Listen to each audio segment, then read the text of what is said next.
ابھی پچھلے دنوں کی بات ہے کہ ایک بھائی کا مجھے کمنٹ موصول ہوا اور وہ کہتے ہیں کہ میں نے ایک ویڈیو دیکھی اور اس ویڈیو میں بتایا گیا تھا کہ جس نے خود کو برباد کرنا ہو وہ چلتے پھرتے درود پاک پڑھنا شروع کر دے۔ تو کیا یہ سچ ہے؟ کیا یہ حقیقت ہے؟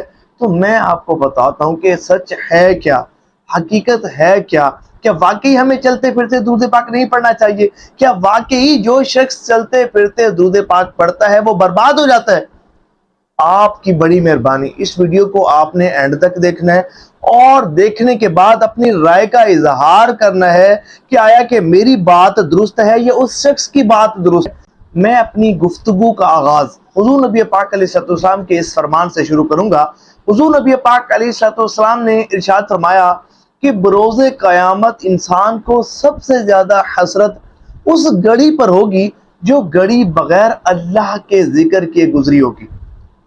اور پھر دوسری حدیث مبارکہ میں آتا ہے کہ حضور نبی پاک علیہ السلام نے ارشاد فرمایا کہ جنت میں کوئی حسرت نہیں ہوگی سوائے اس بات پر کہ دنیا میں جو گھڑی اللہ کے ذکر کیے بغیر گزری ہوگی، کہ جنتی بھی حسرت کریں گے کاش کہ ہمارا ہر وقت ہر لمحہ دنیا میں اللہ کے ذکر میں گزرا ہوتا۔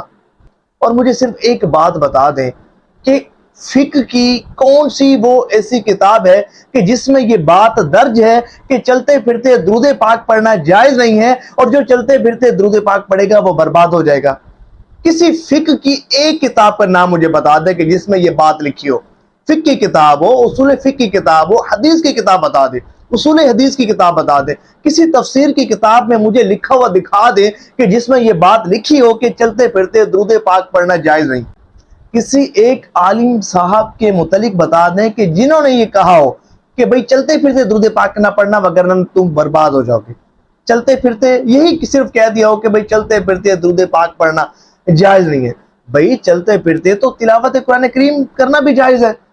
صرف یہ کہ علماء نے چند قیودات کو بیان کیا ہے کہ بھئی چلتے پھرتے تلاوت قرآن کریم ٹھیک ہے، جائز ہے، لیکن یہ خیال رکھا جائے کہ جہاں نجاست ہو، گندگی ہو، بدبو ہو، سمیل ہو یا جگہ ناپاک ہو وہاں تلاوت قرآن کریم نہ کی جائے۔ توجہ کے ساتھ جو ہے وہ تلاوت قرآن کریم کی جائے، بغیر توجہ کے تلاوت قرآن کریم نہ کی جائے۔ تو بات یہ ہے کہ جب چلتے پھرتے اٹھتے بیٹھتے تلاوت قرآن کریم کرنا بھی جائز ہے تو درود پاک تو بدرجہ اولا جائز ہے۔ تو بڑا ہی خوش بخت اور خوش نصیب ہے وہ شخص کہ جو اپنے اوقات کو ذکر اللہ کر کے درود پاک پڑھ کے قیمتی بناتا ہے۔ ہر لمحہ ہر وقت اس کی زبان پر درود پاک کی کثرت ہے، اٹھتے بیٹھتے چلتے پھرتے درود پاک پڑھتا رہتا ہے۔ اور آپ کو پتہ ہے چلتے پھرتے درود پاک پڑھنے کا انعام کتنا ملتا ہے؟ امام جلال الدین سیوطی شافعی رحمۃ اللہ تعالی علیہ، وہ بزرگ، وہ شیخ، وہ درود پاک کی کثرت کرنے والے، وہ درود پاک سے محبت کرنے والے، وہ بزرگ، وہ عظیم بزرگ کہ جن کو 75 مرتبہ حالت بیداری میں حضور کی زیارت نصیب ہوئی۔ سر کی آنکھوں سے 75 مرتبہ حضور نبی پاک علیہ السلام کا دیدار کیا۔ ایک شخص نہ ہو آپ کی بارگاہ میں حاضر ہوا، عرض کی حضور میں نے یہ بات سنی ہے کہ آپ کو 75 مرتبہ حالت بیداری میں حضور کی زیارت نصیب ہوئی ہے۔ حضرت اگر کوئی شخص ایک مرتبہ بھی خواب میں حضور کو دیکھ لے وہ بڑا خوش قسمت تصور کیا جاتا ہے، وہ بڑا خوش بخت تصور کیا جاتا ہے، اور آپ کو 75 مرتبہ بیداری میں حضور کی زیارت نصیب ہوئی ہے۔ آپ عمل ایسا کون سا کرتے ہیں، آپ وظیفہ ایسا کون سا پڑھتے ہیں کہ جس کی بدولت حضور نبی پاک علیہ السلام نے آپ پر اتنا کرم فرمایا ہے؟ تو فرمایا اور تو کوئی خاص وظیفہ نہیں، اور تو کوئی خاص عمل نہیں، ہاں میں اٹھتے بیٹھتے چلتے پھرتے درود پاک پڑھتا رہتا ہوں۔ سبحان اللہ، اٹھتے بیٹھتے چلتے پھرتے درود پاک پڑھتا رہتا ہوں۔ اب انعام دیکھیے کہ ہر وقت جو بندہ درود پاک کی کثرت کرے، ہر لمحہ درود پاک کی کثرت کرے، درود پاک کی کثرت کرنے کو ہی اپنا محبوب وظیفہ بنا لے تو انعام کیا ملا کہ حالت بیداری میں حضور کی زیارت سے نوازے گئے۔ سبحان اللہ۔ تو چلتے پھرتے اٹھتے بیٹھتے درود پاک پڑھنا بالکل جائز ہے، درست ہے، بس یہ ہے کہ خیال کیا جائے، ادب و آداب کے ساتھ درود پاک پڑھا جائے، ادب والی جگہ پر پڑھا جائے اور ادب کے ساتھ پڑھا جائے۔ اور میں یہ نہیں کہ میں یہ لوگوں کو یہی کہتا ہوں کہ بھئی بس جو ہے وہ ایک جگہ بیٹھ کر نہ پڑھو اور صرف چلتے پھرتے ہی پڑھو، نہیں، ایسی بات نہیں ہے۔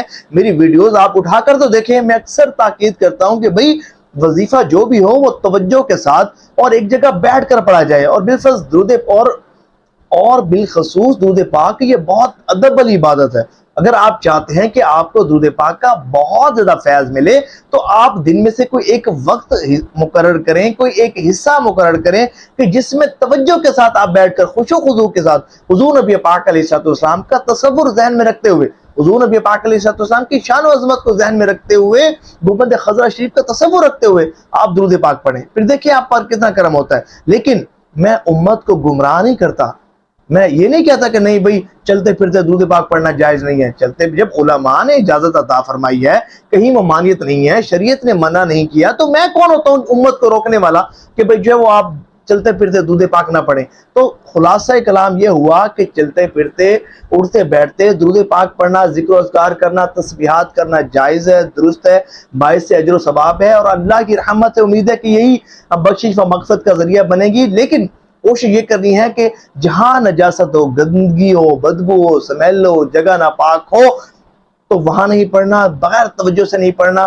درود پاک پڑھتے ہوئے کم از کم اتنی بات آپ کے ذہن میں ہو کہ میں حضور صلی اللہ علیہ وآلہ وسلم پر درود پاک پڑھ رہا ہوں، حضور کا تصور آپ کے ذہن میں ہو، ادب کے ساتھ آپ درود پاک پڑھیں، اور اس کے ساتھ ساتھ دن میں کوئی ایک وقت ایسا ضرور نکالیں کہ جس میں توجہ کے ساتھ خوش و خضوع سے ایک جگہ بیٹھ کر آپ کا اہتمام کے ساتھ آداب کو ملوز خاطر رکھتے ہوئے درود پاک پڑھا جائے۔